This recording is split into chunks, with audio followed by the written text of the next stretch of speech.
안녕하세요. 국방 쟁점으로 한 걸음 더 들어가 지식을 쌓고 유식해지자. 박창식의 K국방입니다.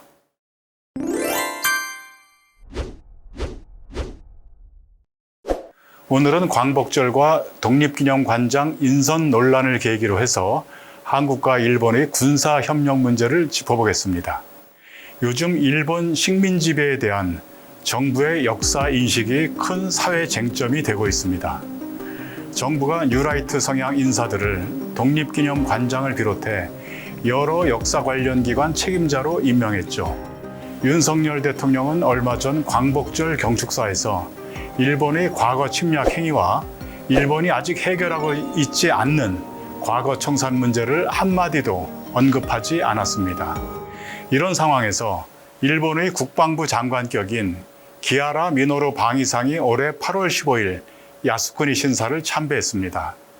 일본 해상자위대 간부 후보생들이 견학이란 이름을 붙여서 야스쿠니 신사를 참배한 일도 얼마 전 일본 아사히 신문이 보도했습니다.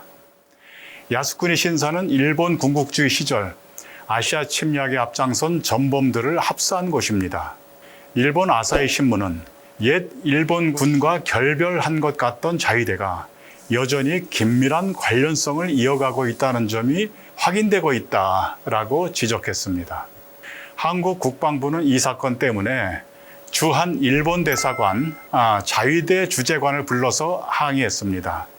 말로 한번 항의한 것으로 충분할까요? 아니라고 봅니다. 한일 간 군사 협력이 너무 나가고 있는 것은 아닌가 이번 기회에 잘 살펴봐야 한다고 저는 생각합니다. 문재인 정부를 비롯해 과거 정부 때에도 한일 간의 군사협력은 했습니다. 북한이 쏜 미사일이 일본 열도를 넘어가기도 했죠. 일본이 불안해하겠죠. 그러면 미사일 비행 정보를 한국과 일본이 공동으로 탐지하고 교환했습니다. 한국 해군과 일본 해상자위대가 해양사고에 대비해 해상 수색과 구조를 하는 훈련을 함께 했습니다. 선박 사고가 일어났을 때 두 나라가 힘을 합쳐서 구조하는 인도적 활동이죠. 이런 협력은 지금도 필요하다고 생각합니다. 일본은 가까운 이웃 나라입니다. 경제와 문화, 사회 영역뿐만 아니라 군사 영역에서도 우호 협력 관계를 발전시켜 나가야죠. 윤석열 정부가 한일 군사협력 성격을 눈에 띄게 바꿨는데요. 동해와 제주도 남방 해상에서 한국과 미국, 일본이 여러 차례 연합 해상 훈련을 대규모로 실시하고 있습니다.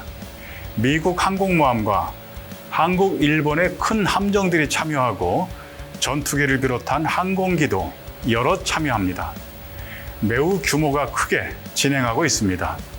한국과 미국은 동맹국가로서 북한 위협을 억제하기 위해 지상과 해상, 공중에서 연합훈련을 오래전부터 실시했습니다.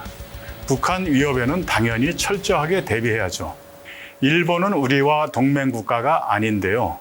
그런데도 한국과 일본이 공통의 가상적을 전제해 놓고 잠수함 추적을 포함해서 다양한 전투훈련을 벌이고 있습니다. 윤석열 정부 들어서 한국이 일본과 함께하는 훈련 내용은 군사 동맹에 가까운 수준입니다. 일본에는 방위백서라고 해서 국방정책의 기본 방향을 정리해 놓은 공식 문서가 있는데요. 방위백서를 보면 일본은 중국이 자기 나라의 첫 번째 안보 위협이라고 명확히 적어 놓고 있습니다. 우리는 다릅니다. 북한이 주된 안보 위협이죠. 한국은 중국을 군사적으로 적대시하지 않고 있고 중국도 마찬가지로 한국을 군사적으로 적대시하지 않습니다. 연합해상훈련 장소도 미묘합니다. 한국 국방부는 제주도 남방 공해상에서 한다고 발표하지만 미국과 일본은 동중국해, 이스트 차이나 시에서 훈련한다고 발표합니다. 동중국해라면 북한 잠수함이 돌아다닌다기보다는 중국 해군이 태평양으로 진출하는 길목에 가깝죠.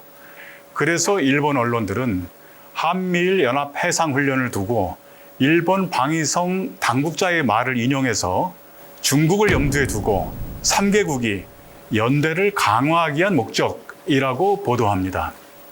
중국을 첫 번째 안보 위협이라고 적시하는 일본과 우리가 연합해서 그것도 민감한 장소에서 군사훈련을 대대적으로 한다면 어떤 효과가 생길까요?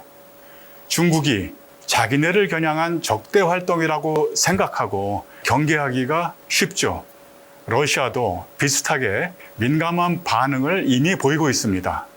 동아시아의 긴장과 갈등이 높아집니다. 일본은 한국군을 끌어들임으로 해서 중국을 더욱 강하게 견제할 수 있습니다. 일본의 안보 목적을 달성하겠죠. 일본한테는 유리한 구도입니다. 그래서 오래전부터 일본은 한국과 군사협력을 늘리기를 희망해 왔습니다.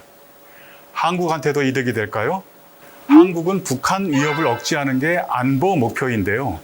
그 목적을 달성하기보다는 엉뚱하게 제3의 다른 나라와 관계가 악화되고 안보 부담이 되레 늘어날 수 있습니다. 중국이나 러시아 관계가 악화되는 문제점을 이야기했는데요. 문제점이 한 가지 더 있습니다. 군사협력을 강화하다 보면 일본이 한반도 문제에 발을 들여놓고 외교적으로 영향력을 행사할 여지가 더 커집니다. 국가가 군사력을 해외로 내보낼 때에는 해외에서 자기 나라 이익을 지키고 자기 나라의 영향력을 확대하기 위해서이죠. 그것이 국제정치의 기본입니다. 이런 이야기를 하면 설마 일본이 한국을 식민지로 삼겠다고 또다시 침략하겠느냐? 그럴 리는 없다고 반박하는 사람들이 있습니다. 저도 일본이 조만간 다시 침략해 올 거라고 생각하지는 않습니다. 그러나 일본이 한반도 문제에 부당하게 개입한 사례는 적지 않은데요. 책이 한 권 있습니다. 문재인 대통령이 최근에 낸 신간으로 외교안보 분야 회고록 변방에서 중심으로라는 제목의 책입니다. 이 책을 보면 일본이 한반도 문제에 수시로 개입하고 한국 뜻에 반해서 미국을 움직여서 자기 생각을 관철하려고 한 사례들을 여러 사례 소개하고 있습니다. 심지어 평창 동계올림픽 때 올림픽 때문에 한미연합 군사훈련을 연기하면 안 된다라고 일본이 주장하기까지 해요. 이것은 내정 간섭에 가까운 행위죠. 일본은 북쪽 지방 섬 몇 개를 놓고 러시아와 영토 분쟁을 벌이고 있습니다. 우리는 그런 문제에 관여하지 않습니다. 일본과 러시아가 알아서 할 문제죠. 일본은 다릅니다. 끊임없이 한반도 문제에 관여하고 영향력을 넓히려고 해왔음을 우리가 잘 알아둬야 합니다. 오늘의 결론입니다. 지금처럼 한일 군사 협력을 방만하게 확장해 나가다가 주변국과 관계를 해칠 염려가 있습니다. 안보를 튼튼히 하지 못하고 안보 부담을 되레 늘릴 수 있습니다. 한일 군사 협력을 동맹에 가까운 수준으로 진행하는데 국회가 이 문제를 제대로 검토하지 못하고 있는 점도 문제입니다. 우선 국방부가 한일 군사 협력의 현황은 무엇이고 앞으로 어떻게 진전시켜 나갈 것인지 그 계획을 국회에 상세히 보고해야 합니다. 한국과 일본은 좋은 이웃이 되도록 서로 노력해야 합니다. 하지만 군사협력은 민감한 영역이죠. 과거 정부에서 한일 군사협력의 수위를 조절했는데 이유가 있었습니다. 우리 국익이 손상되지 않도록 문제를 신중히 관리할 필요가 있습니다. 오늘은 여기까지입니다.